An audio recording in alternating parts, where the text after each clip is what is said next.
This is episode 77 of the Fitness and Post podcast. To access the show notes for this episode, please visit fitnessandpost.com/77. This episode is sponsored by Geek Desk. Geek Desk provides high-quality adjustable height desks. With the simple click of a button, you can change the height of your desk from sitting to standing in seconds, which can help you become more productive, ease and prevent pain, stay healthy, and live longer. I've owned a Geek Desk myself for years, and I love it. They are strong, durable, and, dare I say, even quite sexy. To learn more about the different options that Geek Desk offers, visit fitnessandpost.com/geekdesk. My name is Zack Arnold. I'm a film and television editor and the creator of Fitness and Post. I've spent many years working brutally long hours in a dark room and battled numerous health problems due to the sedentary nature of my career, and that's what led me to building Fitness and Post. Whether you work in post-production like me, or if you're a designer, programmer, animator, composer, or anyone working a sedentary job all day, we'll help you learn how to sit less, focus more, eat better, and bring health and wellness back into your life. You spend all day fixing it in post, now it's time for some fitness in post. Hello and welcome to the Fitness and Post podcast, where it is my mission to help you optimize the most powerful operating system that you have, yourself. Before introducing the guest of the show today, I would like to introduce the newest member of the Fitness and Post family, the cricket in the background that will not go away, that I can neither find nor kill. So, if anybody out there listening can recommend a good exterminator, send me an email at contact@fitnessandpost.com. I read every email that I receive. And now, on to our regularly scheduled program. My guest today is Jeanette Goodrich, one of the top high-performance coaches in the world. I know Jeanette because last year I hired her as my own personal high-performance coach, and she is a big influence on a lot of the changes that I have made in my own life, as well as the changes and improvements that I've made to the Fitness and Post program.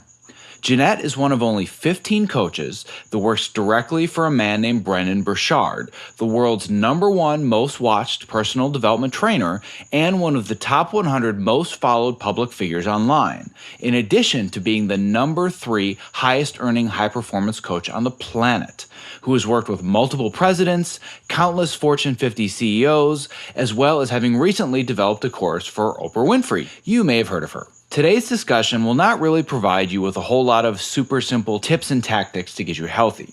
Instead, Jeanette and I take a much broader overview of what it means to really dig in and set goals in your life and how to do so. This entire episode is basically a mini version of what it's like to endure a high-performance coaching session, and it's also a microcosm of the types of strategies that I teach in my Move Yourself online course. If you're interested in doing work like this to help you take the next step in your life and in your career, just visit fitnessandpost.com/optimize to add yourself to the waitlist for my Optimize Yourself online course and be the first to know when it releases publicly. And now, without further ado, my interview with Jeanette Goodrich. I'm here today with Jeanette Goodrich. Jeanette Goodrich is frankly an all-around badass. She is a former officer of the Air Force. She is a kick-ass mom, and she is one of the top high-performance coaches in the world. And full disclaimer, she's also my coach. So Jeanette, I cannot express enough how excited I am to have you on my show today. Awesome. It's awesome to be here, Zach. Thank you. So a question that I will get, not often, but every once in a while from people is, where do you learn all this stuff? Like, how do you get your life so organized and have all this energy, and how do you just see, it seems like you've got it figured out. And first of all, I don't have it figured out. I'm still figuring it out. Nobody ever finds the answer. You're just on the journey. But it's so important to have somebody that's there for you, coaching you along the way, able to answer your questions and allowing you to find that next level of performance. So for those of you that are thinking, well, I just really have to do this all on my own, you shouldn't. The top CEOs in the world, presidents, like the biggest names on the planet, have coaches. And one of the most prolific and successful high-performance coaches on the planet is a man named Brendon Burchard. And I am talking today with one of Brendon Burchard's top coaches on the planet. So that's kind of a little bit of background about how you and I know each other. Yeah, exactly. Well said. I'm humbled, honestly, by the introduction, Zach. That's amazing, and I appreciate it. That's glowing, and I really appreciate your comments. Absolutely. And since finding this coaching program, I've found so much momentum and clarity towards the things that are really important to me, finding balance in my life, figuring out not just, well, how do I make a bunch of money and be successful, but how do I find success and define it in my own way? And that's why I think coaching is so important.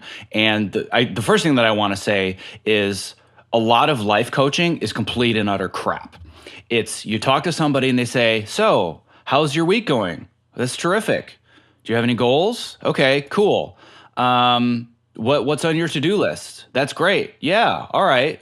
Well, hey, let's talk next week and you let me know how things are going. Exactly. That to me is a lot of life coaching. What you do is kick the crap out of people. Like you will beat them down in the best way possible, of course, but you really drill into what they think they want, dissecting the psychology of what's behind their motivations, finding their whys, defining their goals. And that's really what I want to get into today, is helping people that say, all right, I've kind of had that moment of awakening. I know that I want or need to make a change in my life. I don't even know where to get started. So that's where we're going to start. Square one. I am somebody that has come to you first session and said, all right, either my doctor has said I need to make a change in my life, or I've decided that I want more out of my life. I want to perform at a higher level. What do I do? Well, Zach, boy, that's a really big question. Honestly, it's honestly so hard to give a short and succinct answer as to where to start. I usually ask people on our first phone call, like, what's most important to you in life? Like, what do you really want to feel in life? What do you want to get out of life? Who do you want to become? Those are the big questions that you really need to answer before you can figure out how to get there or where to go. Is what's most important to you, and digging down from there. Well, and I know that one of the key things that really helped me was figuring out, how do I define success? Because it's so easy to define success with a monetary value or with possessions. And I remember thinking to myself, oh, I know what success is. And then you forced me to go through that exercise, and I said, wow, I really need to spend more time on this. So can you talk a little bit about how you can actually start to define what success means or what happiness means? Because it's very, very individual. Absolutely. Absolutely. And success truly is different for everybody. And I think a lot of time what keeps us away from working on that ultimate goal and achieving that ultimate success is just looking at this giant mountaintop of where we ultimately want to go, that 7-figure income, this big spotlight, being this world-renowned speaker, or, this awesome athlete or whatever it is. And that scares a lot of people from, oh my goodness, like, how do I get there? They won't even start taking the steps because the mountain is actually just so big. And so when you're starting, like you prefaced that this would be your first session and you just decided you want a life change, defining success really comes a matter of defining success in terms of those baby steps. And what does that look like to go forward? What's that next level of success? What's the first level of success? What would be a positive movement in the right direction? People, for example, that want to lose weight, because that's a one that everybody can relate to, a lot of times they fall off the track because they're thinking about taking the whole thing on at once. They're thinking, okay, I've got to either go be all or nothing. Either I got to eat perfect 7 days a week and work out 7 days a week, or I can't do any of it. If I eat a cookie or a piece of cake, I'm a failure. And that's not really true success. And if you define success that way, you're going to fall off the track and you're not going to succeed over the long haul. So sometimes success in that first step might be, look, today only. I'm going to start with today and I'm not going to eat sugar. This week, I'm going to start out by working out 1 or 2 days a week. I'm going to define my success in baby steps, in actions that you take, and reward yourself for those baby steps and gradually build on those so that you can keep building on that success over the course of time. Success to you might be different other than just activities. It might be successes in how I feel or what I do. Well, tomorrow I want to feel awesome. So I'm going to take all those actions that it takes to create my success towards feeling awesome. So instead of thinking as success as this destination of where you're heading to, think of success as the activities that you have to take along the way in order to get to that destination, even though I really don't believe in the concept of a destination. I believe that you live it. You live your success every single day. And the joy is really in the journey of getting there, not necessarily in finding the destination. Yeah, I could not agree with any of that more. I mean, that's exactly my philosophy as well. And it took me a while to get there because for years it was all about the destination. It was, I want to be a super successful film editor and I'm going to win Oscars someday and all of these things. But then as I started to really get deeper and deeper into my business and start to climb the ladder, I realized that what was way more important to me was the quality of my day than thinking, well, if I just kill myself for the next 15 years, I can get on a stage and hold an award. And I started to realize, well, that's absurd. Like, why would I do that? Why would I take time away from my wife and my children to be working on films that are going to drag me through the mud with the hopes of maybe off chance someday I hold a gold statue? And that was a realization that was difficult for me. And this is a process that you and I went through where I really had to learn, how do I release something like that so I can find more balance in my life day to day and not always be focused on that destination? And I can kind of very briefly go through what I now define as success as opposed to the destination and more the journey. For me, success is really defined as what my day would look like if I wake up fairly early in the morning and I have plenty of energy for the day. I take some time for myself. I'm able to make breakfast for my kids before they go to school. I'm able to either go to a job that isn't too far away and it's a job that I enjoy working on with people that I enjoy and respect. I have the time to put my children to bed at night. I'm able to sleep 7 to 8 hours a night. That's now my way of defining success, as opposed to I want to make a ton of money and I want to win awards someday. And that was a paradigm shift. So let's walk through some of the ideas and exercises that you go through with people or that you went through with me. Like, for example, figuring out how to define your why, because that to me is one of the first steps that really led me down this path. Yeah. Defining your why is such a huge part of defining your success, because I couldn't agree more with what you just said in terms of your why for your family and wanting to be there, and that being your definition of success and happiness. The people that focus too much on the destination wind up looking back over the course of years and saying, oh my God, like, where did the time go? Like, why is my relationship miserable? Because you haven't been paying attention to it. How come my kids got so big? Because, you were so focused on the destination and not on the purpose for even achieving that destination. And so one of those things that I always walk my clients through is that whole concept of what's your why? What's most important to you? Why are you trying to accomplish this thing in the first place? If you do achieve these things, what's it ultimately going to get you? What's the purpose behind it? And helping people think about that helps them think about the things that they ought to be paying attention to right now. It's not when I achieve success, then I'll have time with my family. It's not when I achieve success, then I'll make time for my health and my well-being and other things that are important to me. It's you have that choice right now, and realizing what's important to you right now and figuring out that why, what drives you, what's your motivation, what's your desire. That's a huge part of it. Part of my story was when I was at the rock bottom of my life, and it was just like 5.5 short years ago in 2011. I was at the rock bottom of my life, and I hit that point where I knew that I needed to change. And for me, my big why was my daughter. I knew that I wanted to change for her. She was about 3 years old at that point, and I just knew that I wanted to be a better role model for her, a better mom for her. I wanted to take care of her. And she inspired me to make the changes that I ultimately needed to make. She inspired me to figure out a way for myself that enabled me not to go back to work and to take care of myself the way I needed to. I wanted to be a role model for her. I wanted to be there for her.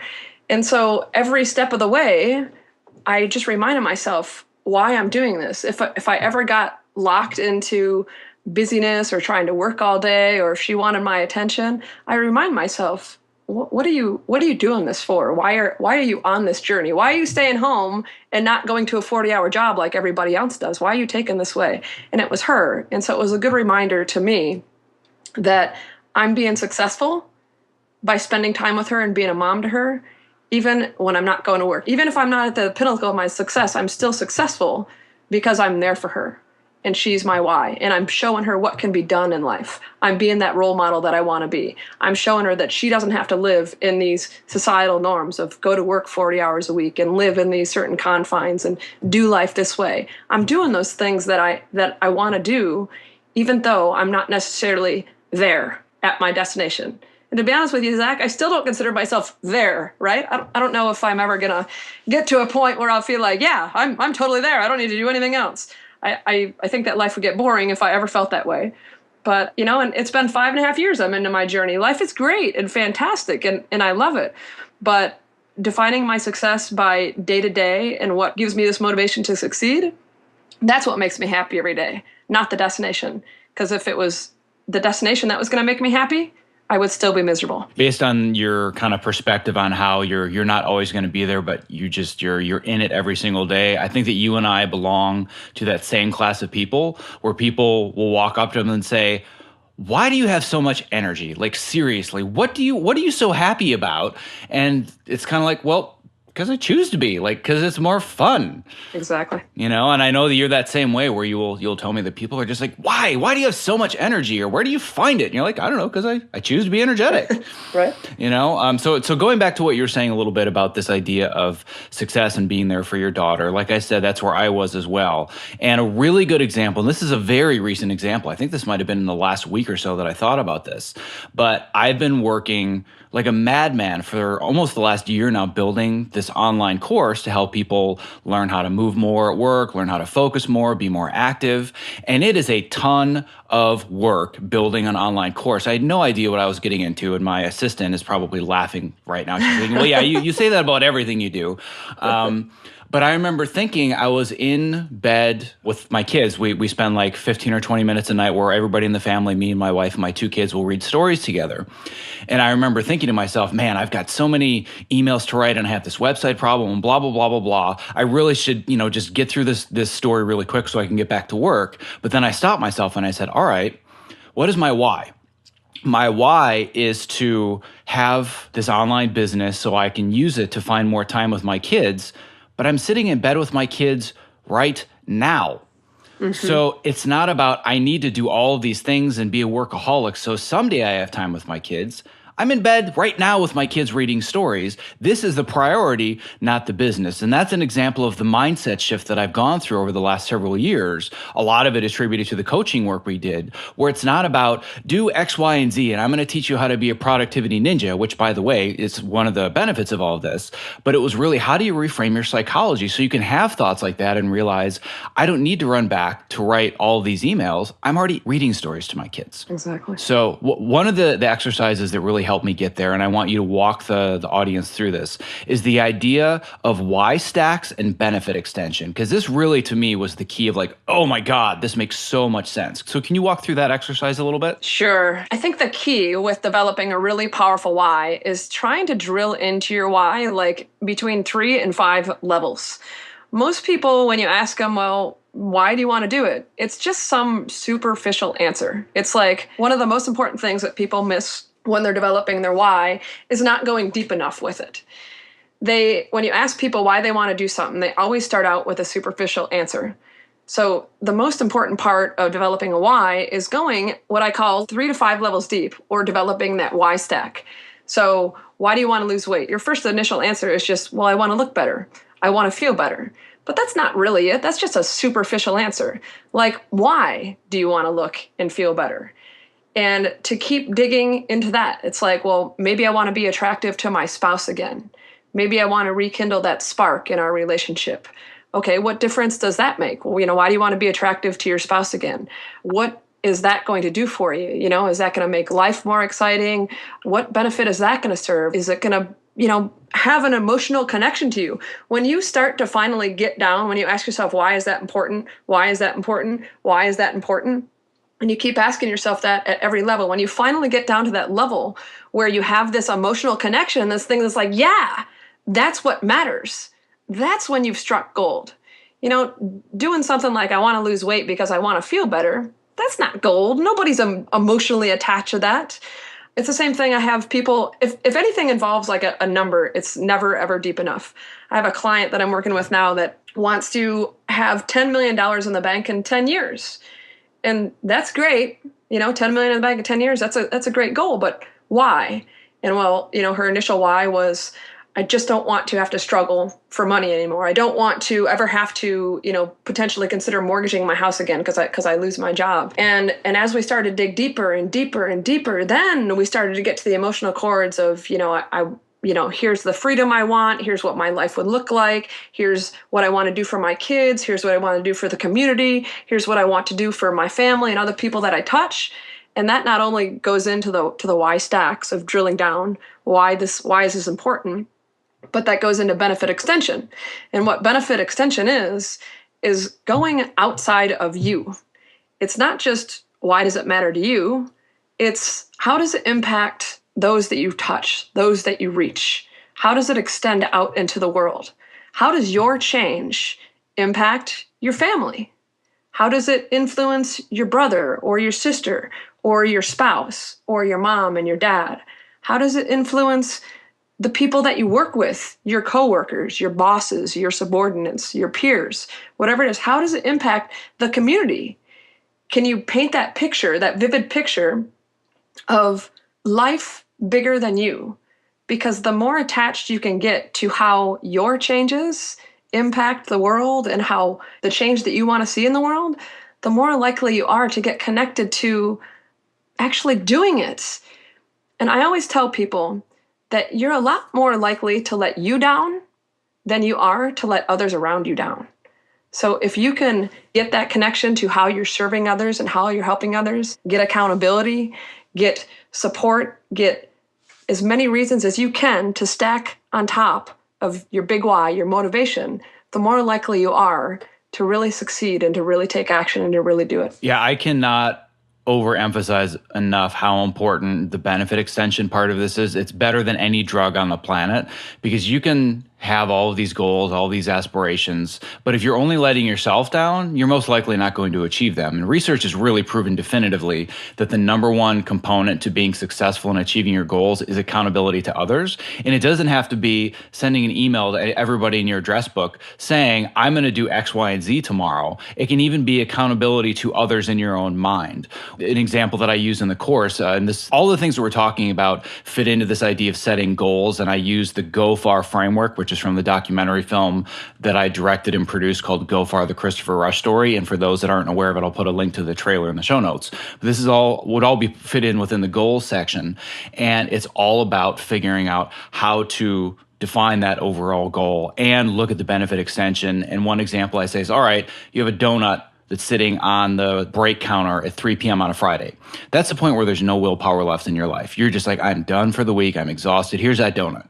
And if your goal is, I want to lose 20 pounds, you're going to eat the donut because you don't care.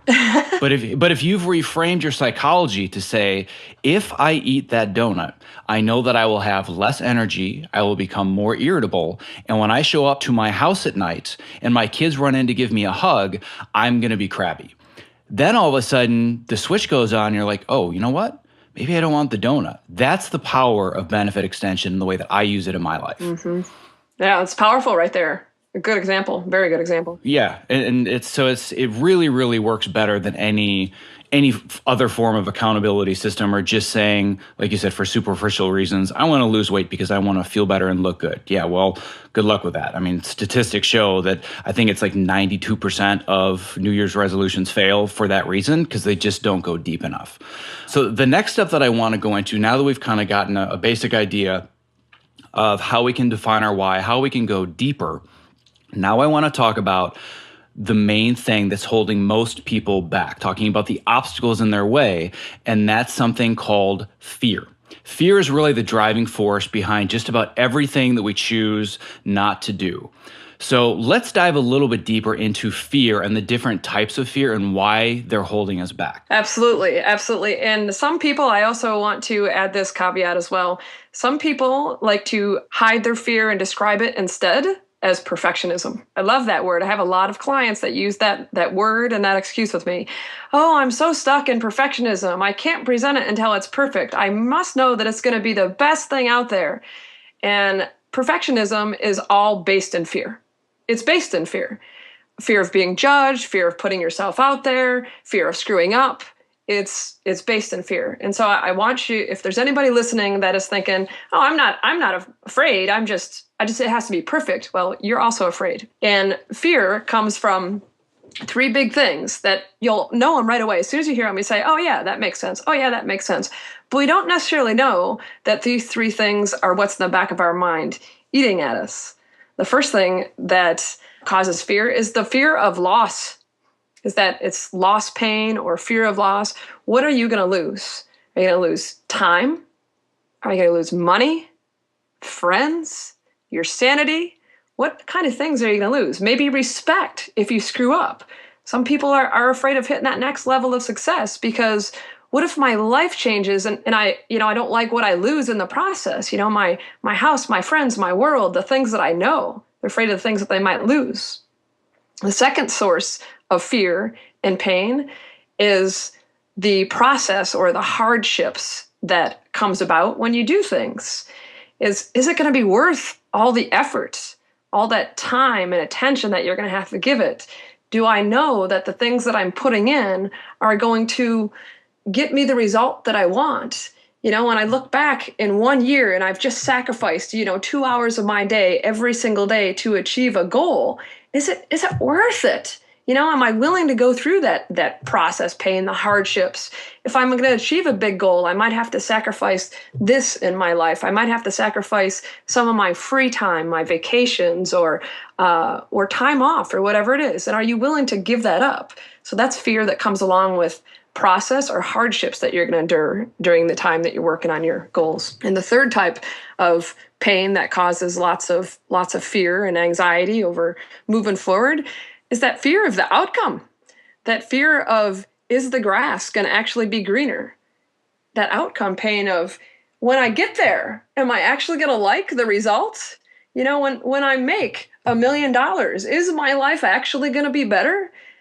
Am I going to be happier with where I am? Is the grass going to be greener at that point in time? And so we fear that if we put in all this effort, that we might not like it. And then there's that fear of, my goodness, what if it doesn't end up like that and I wasted all that time? We all have this sense in the back of our mind. Time is finite. There is no more precious thing that we have in the world than time. And we all have a fear of, what if I waste it? But the truth is that we spend so much time worrying about wasting it that we spend more time wasting time via worrying than we do by taking action. And to get over those humps, I always tell people, look, one decision doesn't have to be a death sentence to you. Just because you decide to go down a path or to do a certain thing doesn't mean that's the only thing that you're going to do for the rest of your life. Make a decision, take action towards it, evaluate it, and along the way, and see, is this still in alignment with my needs, wants, goals, and my passions, and who I want to be, and what I want to put out there in the world? So if you're having a hard time stepping forward or making a decision on what you want to do, I say pick a path and then give yourself a finite deadline, such as 30 days or 60 days or 90 days or 6 months, whatever feels good to you, not too much wasted time, whatever feels good to you. Work on that goal with discipline during the course of that time. Discipline and focus and attention, and do lots of research and do what you can and put stuff out there and try to step towards making it happen. And then give yourself that evaluative point where you stop and you look and you say, is this in alignment with me and where I want to go? Is this still the path that I want to follow? And it's always in that taking action that you're going to get questions like that answered. You could sit there and try to contemplate all day long. Is this the right path? Is this going to be the right path? You can try to account for all the obstacles you'll encounter or all the things that you'll need to know. But I don't believe you can ever lay out that perfect path. You have to take action in order to even know the answers to these things. What are you passionate about? How do you want to serve? How can you serve? And by just taking those steps, you never know what you're going to learn along the way.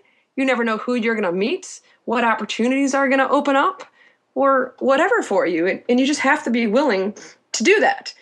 And in terms of the outcome pain, one of the most powerful things I ever heard about outcome was actually from my mentor, Brendon Burchard. And he said, you don't have the ability to decide on whether or not an outcome is good or bad in advance. Like you can't possibly know that. You can't possibly know what the outcome is going to be ahead of time and whether or not that's going to be good. Because really, I believe in a higher power, and I believe that everything happens for a reason. Now, Zach, I could go on for a while about my life story and all the crappy things that happened, and I could blame and think, man, I've been a failure and I've sucked a lot. But you know what? I believe that everything in my life happened for a reason and that it brought me to this point. So I don't look back on any particular outcome as good or bad. I feel like I learned something from everything. I grew into something better as a result of all of my experiences, and it took me to where I needed to be. So if I try to avoid all those outcomes, who would I be now? Right?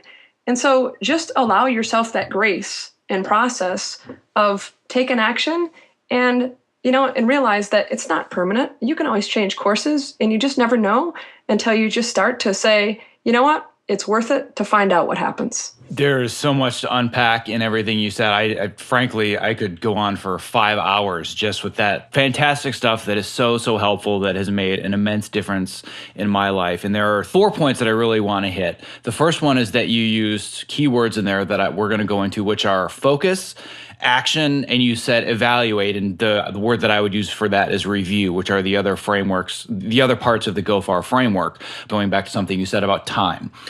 Time is a universal resource that everybody has the same amount of. And a lot of people don't believe this is the case, but I have the same amount of hours in the day as Elon Musk, as Bill Gates, as Oprah, as President Obama. We have the same amount of time in our day. So a lot of times when people will come to me and say, well, I want to make a change and I want to do X, Y, or Z, but to be honest, I really don't have the time.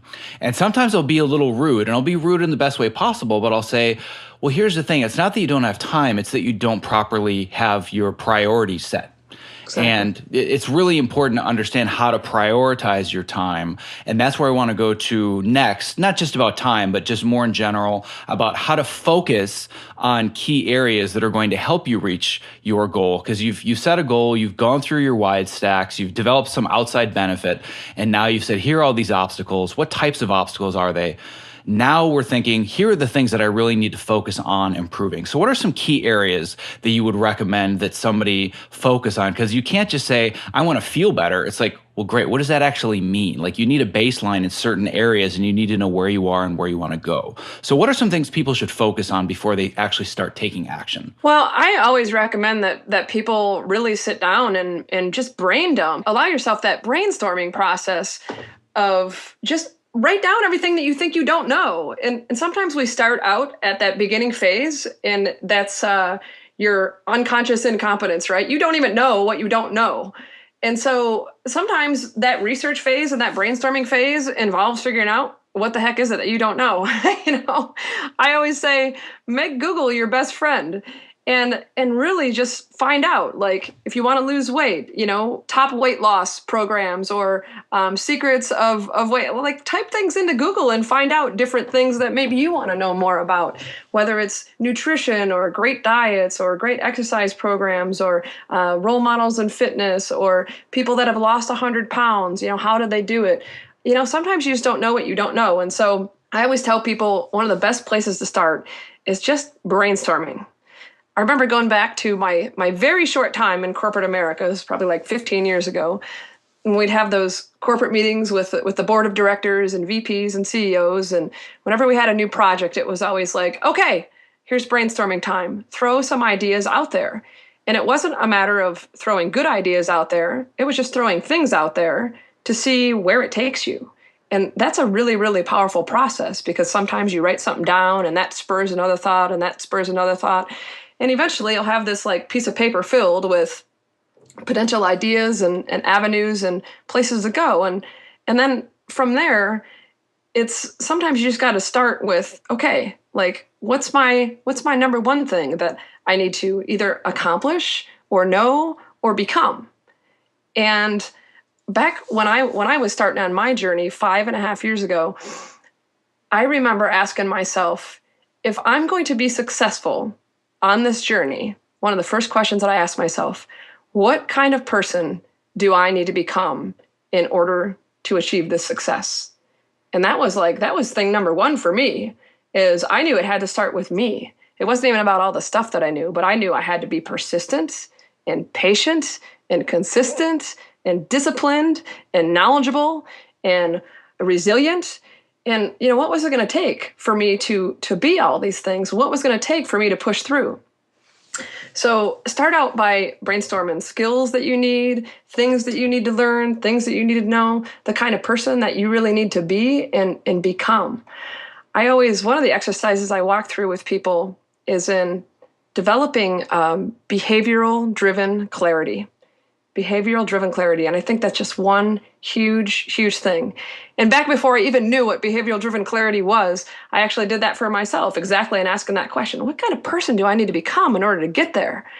And by knowing that I have to be persistent and resilient as examples, I know that when things hit me, like I got to keep going. Okay, all right, that's, problem, obstacle, learning lesson, whatever it is, I move past it and I keep going. And I have to be a learner and I have to be a researcher. And so I just prioritize those things into my day. Well, what does that look like to learn? What does that look like to research? What does that look like to be these things and do these things? And so that's the place to start. If you're starting from zero, you just have to say, who is it that I need to become? And what are the things that I think I might need to know? And by allowing yourself that research phase, you're going to be able to hone down to your real priorities that matter afterwards, and then get down to focusing. Okay, I want to lose weight. I want to start with the focus on nutrition. I want to know this stuff. Then you'll be able to hammer out your priorities after you allow yourself that process. So that's where I would start for people that are brand new, Zach. Does that make sense? Absolutely. I love all of that. And I think that the brain dumping process is essential. It's one of the key components of something called the GTD philosophy, or getting things done, just as far as being more productive. But it works on a much larger meta level when you're just trying to organize the thoughts in your life as well.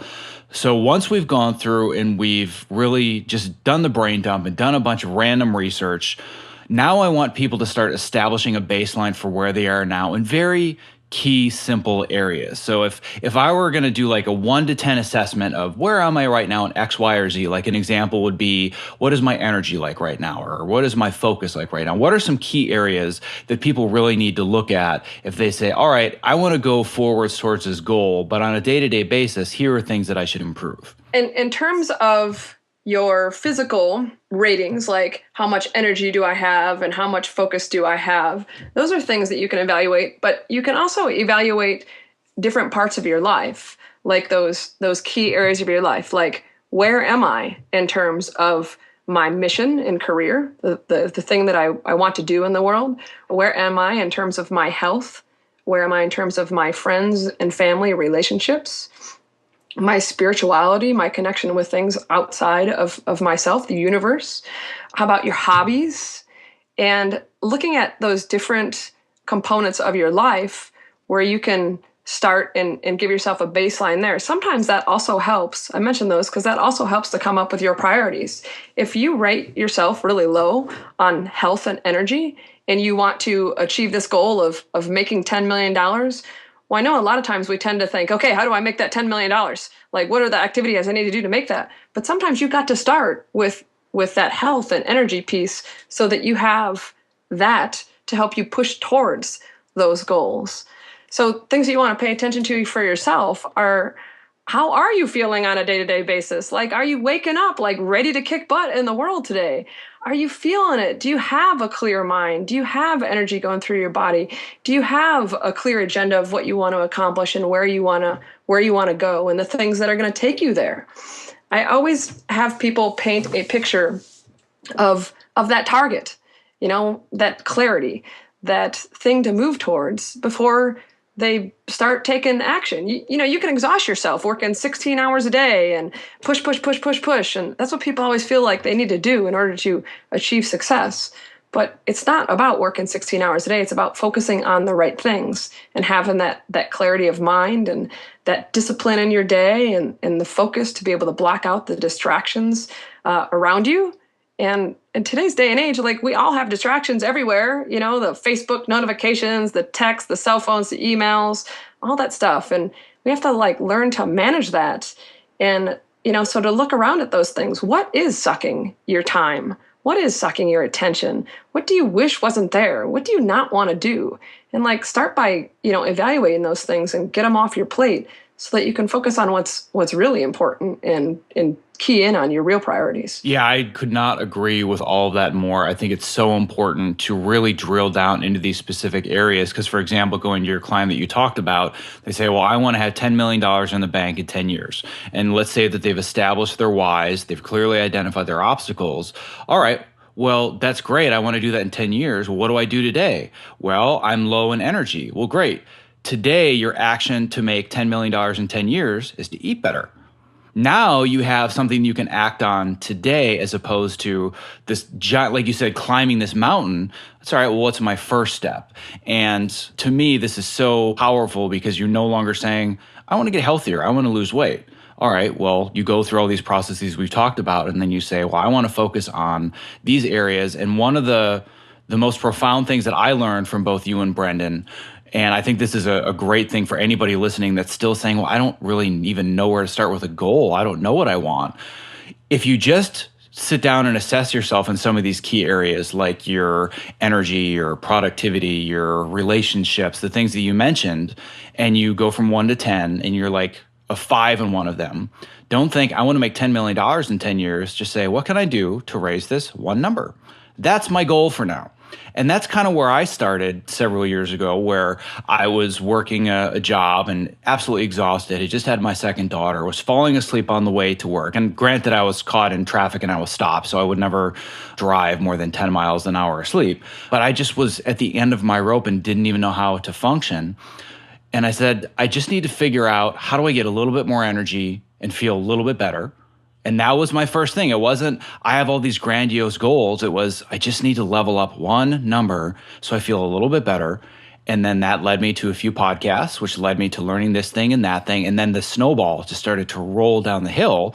And 2 years later, here I am doing, the podcast and the websites and building online courses, all because I decided to level up one number in my energy. Exactly.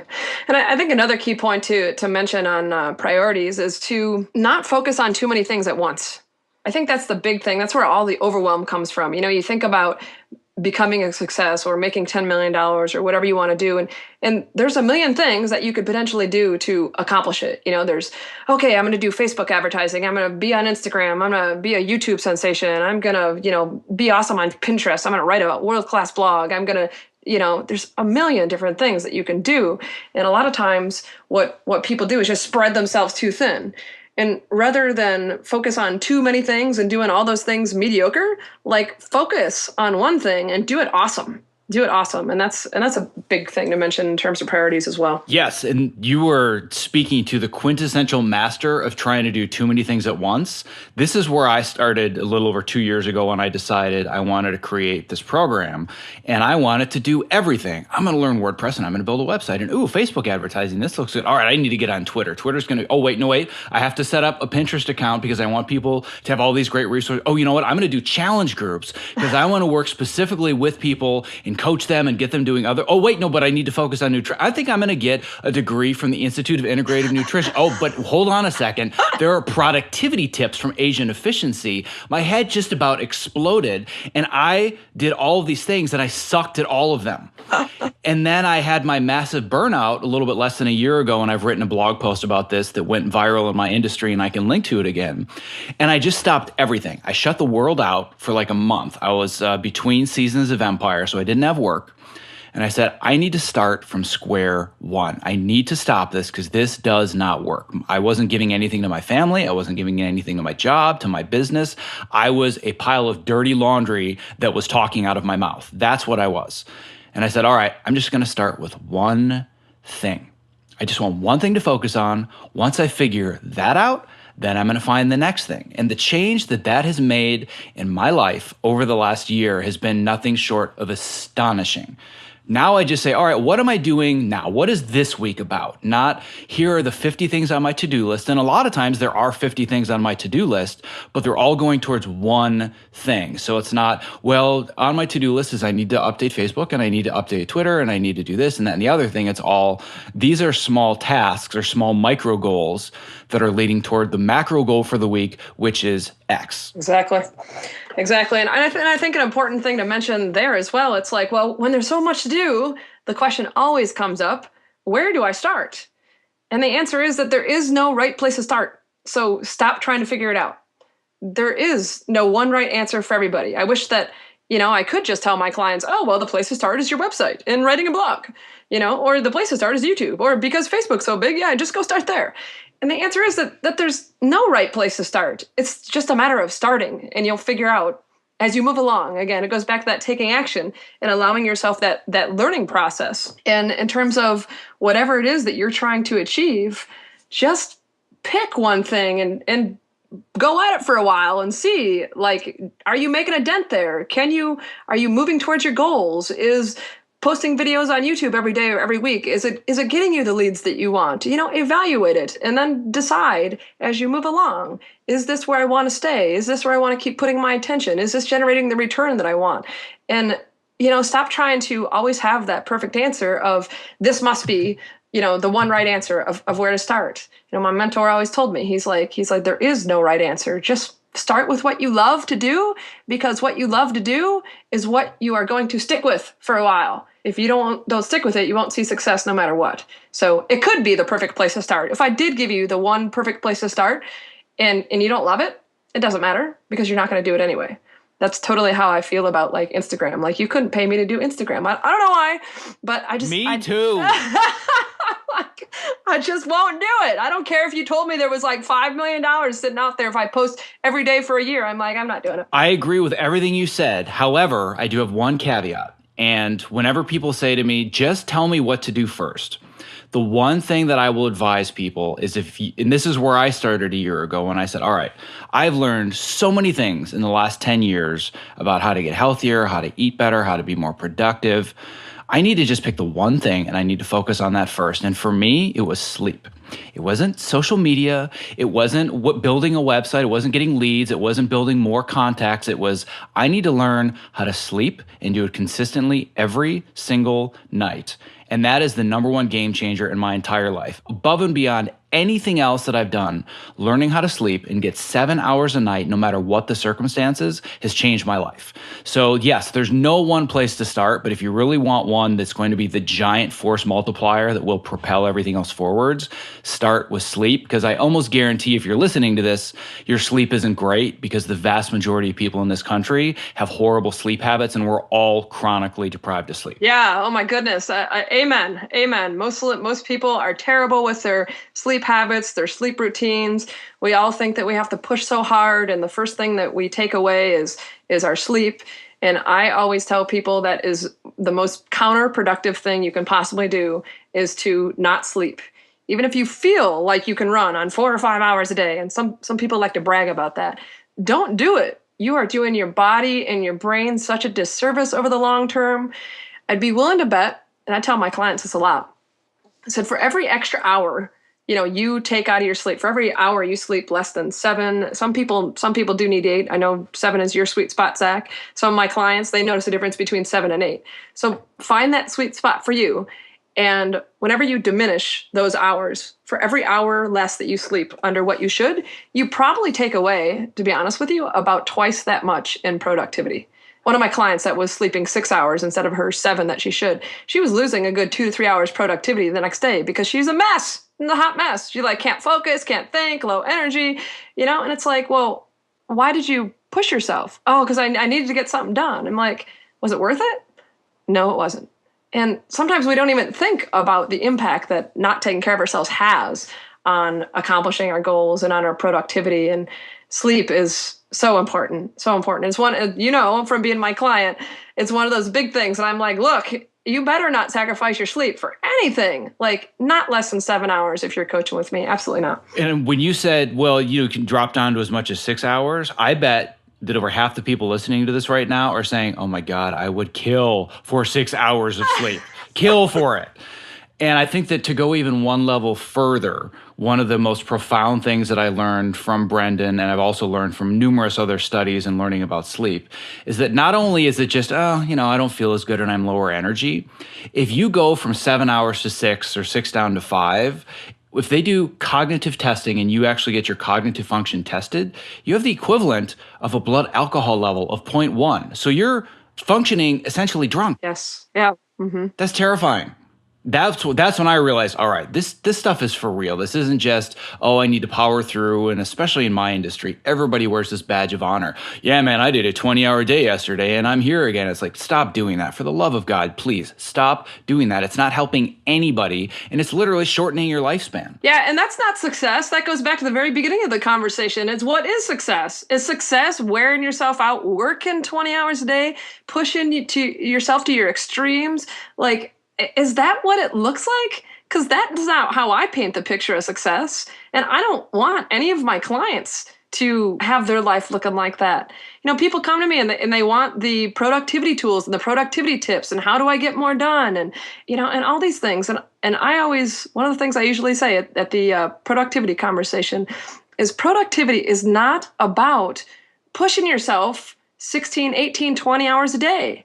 It's about doing the right things in the time that you have and enjoying life the rest of the time. Yeah, the key phrase that I will always tell people is you need to work smarter, not harder.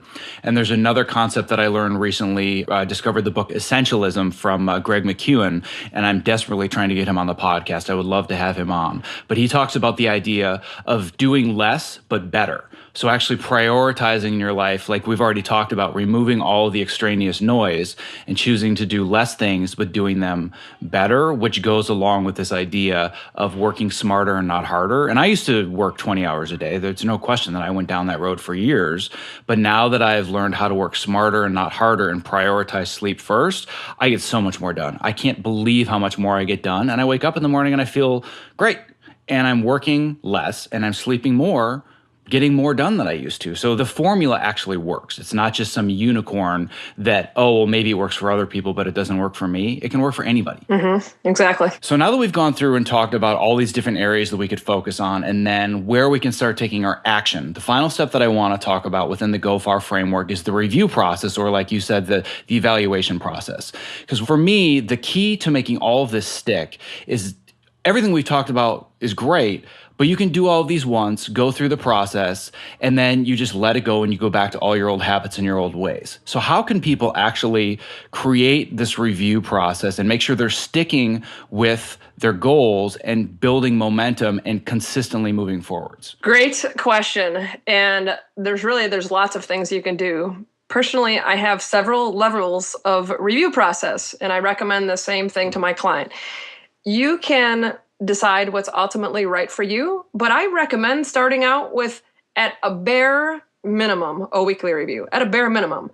When you're just starting out, I encourage you to really get serious about a daily review. Because if you have your priorities set for the week and you know what you want to accomplish that week, and you know how much time you want to block out during that day, every single day you can ask yourself, how did I do today? How was my focus during that time, during that priority time where I was working on something? So you can literally go every day and evaluate, were you good that day? So I do that via a daily journaling process personally. I still ask myself at the end of every day, how did I show up today? Was I my best self? Did I accomplish my priorities? Did I focus on the right things? And was I the best mom and friend and person that I could be for everybody that I showed up for today? So I literally just make this a part of my daily journaling process. And I always ask myself, if I wouldn't rate myself at a 10 in these areas, what can I do better tomorrow? And so that builds a day-to-day process. Weekly, it's a very similar process, basically the same thing. Just how would I rate this overall week? Did I move towards my big goals? In a week, you should be able to accomplish something. You should be able to move life forward, work on your priorities, feel a sense of accomplishment or completion over the course of a week, even if it's only on one thing. Maybe that sense of accomplishment for you was just like writing a blog post or getting a chapter done in a book or working out 5 days a week or whatever it is for you. But look back on the course of your week and ask yourself, did I move towards my priorities? And what's next? In that weekly review, I not only look back on my last week, but I look forward on my next. Okay, considering that this is what I accomplished during this past week, what do I need to work on over the next week? What's the next most important thing to me? What do I need to wrap up? What do I need to start? Whatever it is. So I set my priorities for the next week in that same session. And so that happens on a daily and weekly basis right there. Monthly, I'd like to look at my month. This is more, the longer you go in terms of reviews, it starts to get a little bit higher level for people because some people have a hard time planning out in advance. But one of the things that I like to walk my clients through, and I know that you are familiar with this, Zach, is calendaring. Like having an idea of what your focus is month to month and quarter to quarter and hopefully like even year to year. Like I do believe that you can plan out your year in advance and know what's most important every single month. So month to month, even if you don't necessarily have it all calendared out, you can still look back and say, okay, how was that month? Like, do I feel good about that month? Because honestly, time flies by. And before you know it, you can look back and go, oh my goodness, like I am looking right now. It's almost the end of March. A quarter is gone, Zach. Like, dang, where did this quarter go? And if you don't have that monthly review built in, that happens more often than not. So I build in a monthly review. How did I feel about that month? What's the next month? What's the big focus next month? And that big focus for next month allows me to drill down to my weeks and then down to my days. And then same thing on a quarterly, a semi-annual, yearly basis, however long you want to take it out. But that's basically what I do is I just have a fancy journaling process. And I put this in my calendar so that I don't have the ability to ignore it. Every single day at 9 p.m., my reminder comes up and it says evening routine. And if you were to click on that thing in my calendar, it tells you my evening routine, one of which is my daily review. Weekly, Sunday night at 9 p.m., it says weekly routine. And one of the things that it cues me for is having this weekly review. And on the first of every month, it's that monthly review. So I put these things into my calendar so that I can't forget to do them and I can't skip on them. So that's my personal process of review. Yeah, it's very similar to mine as well. And it takes a while to develop this. So this is the kind of thing that listening people say, well, wait, journaling. Like the first time I heard the idea of a journaling process, I'm like, well, do I need to like buy a purple diary with a heart-shaped lock and key? Like what do you mean a journaling process? Like what does this mean exactly? But then as I started to learn about it and realize it is very pragmatic, I really got into it. But you can't just say, all right, tomorrow I'm going to set up a daily, weekly, monthly, quarterly, and yearly review process. This takes time, but it's immensely powerful. And where it is powerful, and the antithesis to this idea is people saying, well, my God, like your life is so structured. That sounds so boring. I just kind of want to live free and be in the moment. And one of the most powerful things that I ever learned from both you and Brendon is the idea that having a calendar is what sets you free. Exactly. I told exactly one of my clients that just yesterday, Zach. She is a very high level creative. She loves writing, loves creating. She is terrible at organizing, just can't keep any structure. It scares her. We had this conversation yesterday. It scares her to set even like a time that she must start in the day. Like I told her, I said, let's establish some rules and routines for you to relieve. She has a problem with indecision, making decisions. And I said, let's set some rules for you to help alleviate that indecision. And she was like, oh my goodness, setting rules like scares me. But one of the things that she told me on the first week of our conversations was she is not feeling as creative as she normally does. And so I told her yesterday, part of our conversation was allowing yourself to actually establish these rules and structure is going to help you lift a lot of that mental fog. It's going to allow your brain that peace of mind that it needs to get back to its creative state. So if being creative is what's important for you, you need these things that help you be in that creative state. Yeah, and to give a real-world practical example of how you can connect the review process all the way back to your why, when I started going through this process and really organizing my thoughts, organizing my day, what I got out of that when it comes to the idea of the calendar and your schedule can set you free, I started putting my kids to bed almost every single night. I worked on a good day an hour away from my job at Empire. On a bad day, it was a 2-hour drive. And working on Empire was not an easy job, very demanding, very long hours. But once I started really prioritizing my day into blocks and understanding what needed to be done at what time, I probably put my kids to bed, and this would have been at 7:30 or 8 o'clock at night, 80% of the entire TV season. And in past seasons, working the same amount of hours or more or having the same workload, I put my kids to bed maybe 20% of the time. And that's the power of combining a calendar with your Y stacks and your benefit extension to kind of bring it all back together into one package. Yeah, exactly. That's awesome. Well, that having been said, I hope that this framework really gives people just an idea of how you can organize your thoughts, your life, your goal, so it doesn't feel so overwhelming and you just have this giant goal off in the distance that you're going to get to someday. If somebody wanted to go further and say, this sounds awesome, I want to do it, but I feel overwhelmed, and they want to work with one of the best high-performance coaches on the planet, how do they do that? Wow, that's awesome, Zach. I appreciate that. That's really glowing words. And if you want to find me and more about me, you can visit my website, which is JeanetteGoodrich.com, and it is JeanEtte. And the last name is just like the tire company, BF Goodrich, Goodrich, like the tire company, but I'm not an heir to the fortune. So I will do my best to help you out on my website. You'll be able to get some cool free stuff as well if you just want to opt in and learn some more and maybe go through a little process with me before you decide to chat with me further. So I'm continually adding stuff there every day to help you achieve your goals. And I definitely hope this conversation helped you do that, and love to help more people create greatness in the world. That's definitely my mission. Well, after every single call with you, I feel motivated to do more with my life, and this is no exception. I just am ready to jump off this call and just go like crazy towards my goals. So this has been an amazing call, and I cannot thank you enough for taking the time to be on and inspire people. Thank you so much for having me, Zach. It's been an honor and a pleasure. Thank you for listening to episode 77 of the Fitness in Post podcast. If you enjoyed this episode and you'd like to access any of the resources discussed, visit our show notes at fitnessinpost.com/77. As a reminder, if you're interested in doing coaching work like we discussed in this episode to help you take the next step in your life and your career, just visit fitnessinpost.com/optimize to add yourself to the waitlist for my brand new online course and be the first to know when it releases publicly. This episode is sponsored by GeekDesk. GeekDesk provides high-quality adjustable height desks. With the simple click of a button, you can change the height of your desk from sitting to standing in seconds, which can help you become more productive, ease and prevent pain, stay healthy, and live longer.